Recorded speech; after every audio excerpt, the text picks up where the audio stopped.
exactement. La France lancera le coup d'envoi des Jeux Olympiques avec un enjeu essentiel, celui de la sécurité.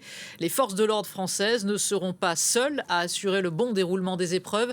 Plusieurs pays leur apportent leur concours, notamment le Qatar. C'est ce que nous explique Stéphanie Pérez. Leur arrivée jeudi dans les rues de la capitale n'est pas passée inaperçue. Des policiers du Qatar et leur cortège de blindés. Ils sont parmi les premiers renforts étrangers à prendre leur quartier pour les JO. Parmi leurs missions, le renforcement des équipes cynophiles, avec leurs chiens dressés pour rechercher des explosifs. Doha, toujours fier de communiquer sur chacune de ses vitrines, a diffusé ces images avant le départ des 105 hommes pour Paris. La France avait participé à la sécurisation de la Coupe du Monde au Qatar il y a 2 ans maintenant. Elle avait participé aussi en 2006 à la sécurisation des Jeux asiatiques. Donc il n'y a rien de très surprenant. Simplement, le Qatar, non seulement il fait, mais souvent il aime faire savoir.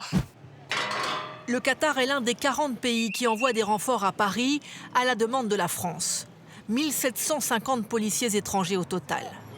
Premier contributeur, l'Espagne, devant le Royaume-Uni et l'Allemagne. Voici justement, il y a un mois, un exercice conjoint entre unités françaises et espagnoles. Une simulation d'attaque terroriste. Mon rôle, c'est de parler avec toi pour transmettre tes revendications. Les Espagnols sont notamment sollicités pour leurs compétences en matière de lutte contre le djihadisme.